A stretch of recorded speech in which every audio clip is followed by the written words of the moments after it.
Each of us has a powerful song of courage, wisdom, and compassion. To awaken to this reality of our lives is the essence of Buddhism, and this brilliance lies within all of us. Why aren't you turning off? Not now! Not now, no! Let's do this.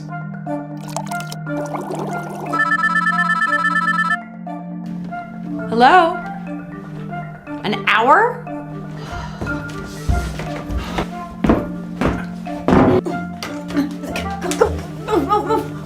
Sorry, honey. Sorry.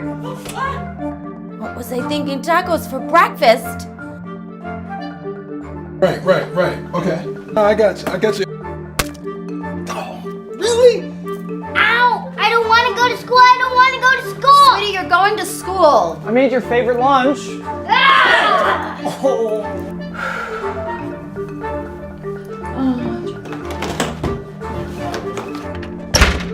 Okay, buddy, time to take the mask off. I know. Look, you're just as powerful without it. Thanks, Dad. Hey, Dad!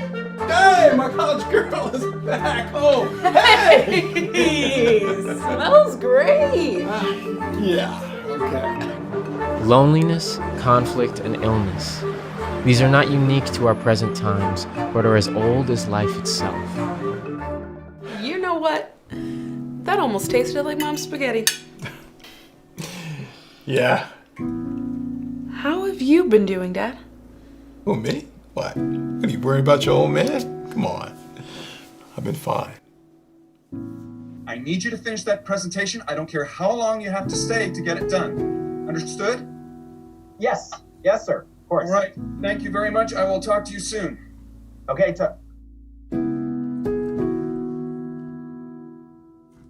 Hello? Hi, is this Isabel? Yes, hi, how are you? Just wanted to let you know, we appreciate you coming down, but we went with another cellist. Okay. I understand. Thank you.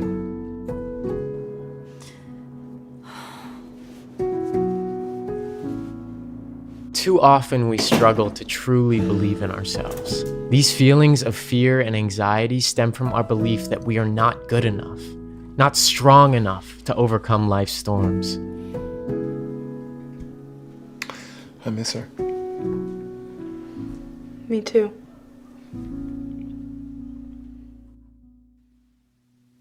Buddhism began as a quest to overcome these essential problems of life. Shakyamuni, or Siddhartha Gautama as he is also known, was a prince in a small province in northern India. He lived in comfort and luxury. But one day, he ventured outside of his palace gates. He saw hunger, sickness, and poverty. Witnessing this made him feel ashamed of his life of excess and luxury. He determined to find a path that would allow people to overcome these essential sufferings of life. He tried many different spiritual paths: meditation, fasting, living in isolation, even extreme practices such as sleeping on a bed of thorns and on bones in a cemetery. But Shakyamuni realized that these kinds of practices did not bring him what he was looking for. Shakyamuni then came upon a tree. He sat underneath this large Bodhi tree and meditated, determined to find an answer. Strong winds blew. He felt as if demons were attacking him. He worried this too was another futile path, but refused to give up as the storm raged on. And at last, he saw these demons for what they were: his own negativity and fear. Finally, he was able to attain enlightenment and perceive the law or principle that all living beings are endowed with courage, wisdom, and compassion. He then began sharing this knowledge with others. Disciples emerged and sought to understand and follow this revolutionary new way of life. Shakyamuni poured the essence of all his teachings into the Lotus Sutra, which radically declared that all people are equal and the purpose of life is happiness. After his death, the true teaching became diluted and fractured into many different sects. Shakyamuni even came to be revered as a god and not a human being.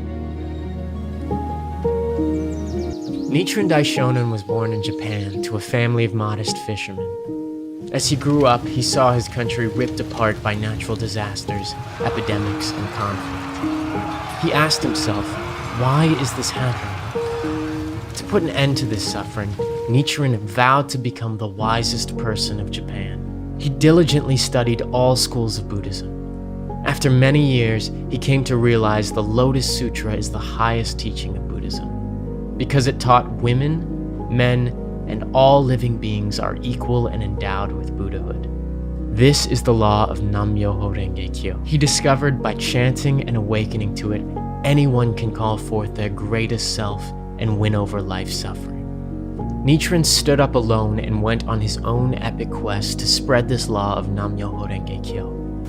But as Nichiren Buddhism grew, the political and religious establishments saw his teachings of empowerment and equality as a threat. They persecuted him and exiled him to a small snowy island in the Japan Sea. However, with the strength he found from chanting Nam-myoho Renge-kyo, he felt the persecution signaled his mission to empower all people with the teachings of Buddhism, stating, "All obstacles are no more than dust before the wind."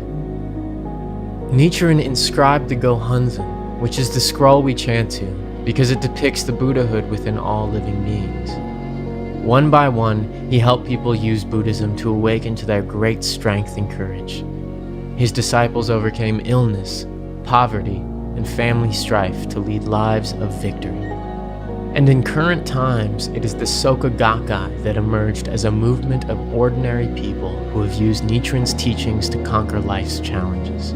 They are the organization to spread the Lotus Sutra and Nichiren's Buddhism correctly based on the equality and great potential of all people. Today, due to the lion-hearted efforts of the three founding presidents and eternal mentors, Tsunesaburo Makaguchi, Jose Toda, and Daisaku Ikeda, to spread this Buddhism, people all around the world chant the law of Nam-myoho Renge-kyo as taught by Nichiren, to awaken to the same indomitable life state of Buddhahood, to see the dignity of their lives and others, to overcome all difficulties and problems with a sense of mission to inspire all. Nam-myoho Renge-kyo. Our mentor, Daisaku Ikeda, Buddhist philosopher and president of the Soka Gakkai International, shares, chanting Nam-myoho Renge-kyo is a struggle to return to our true, original selves and tap the innate life force that we have possessed from time without beginning. There are times in our life where each of us has brought forth the courage to stand up for ourselves, or to have compassion for someone who is suffering. Buddhists call the great potential for these qualities within life Buddhahood.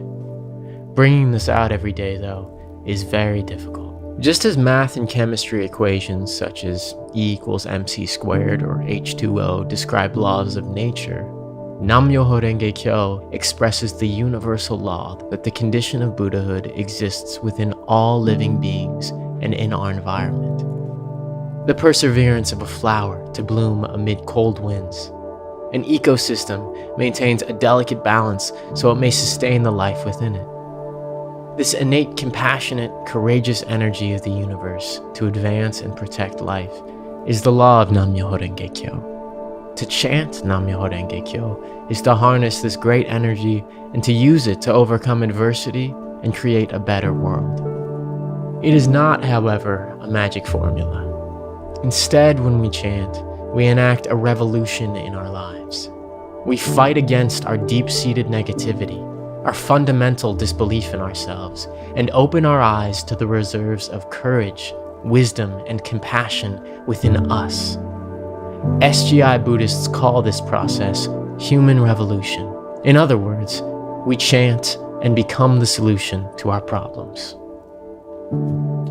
Finding the courage to open a new chapter in life. Thanks for babysitting, Dad. Oh, no problem. Hey, look, take your time. I can hang here with my little man all day.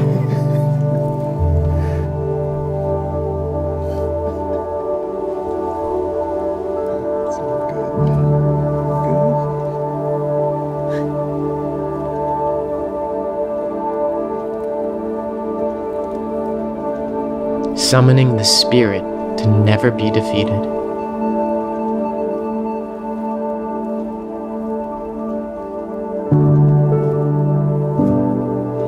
Developing a heart of appreciation, even after a really tough day.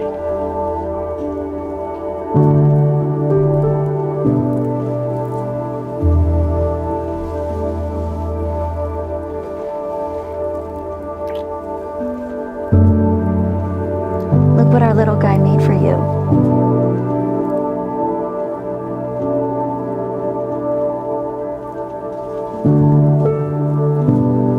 My superhero hubby.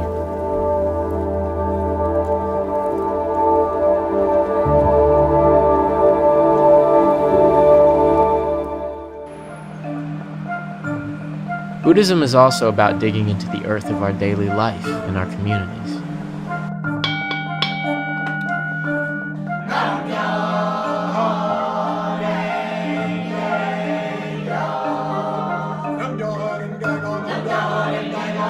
An expression of this is SGI's neighborhood discussion rooms.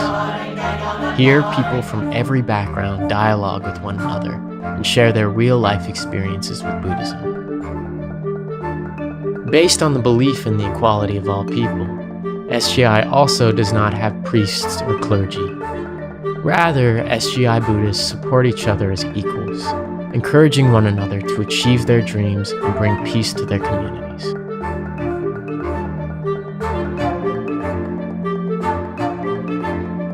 The key to all change is in our inner transformation, a change of our hearts and minds. This is human revolution. We all have the power to change. When we realize this truth, we can bring forth that power anywhere, anytime, and in any situation. Because when we change, the world changes.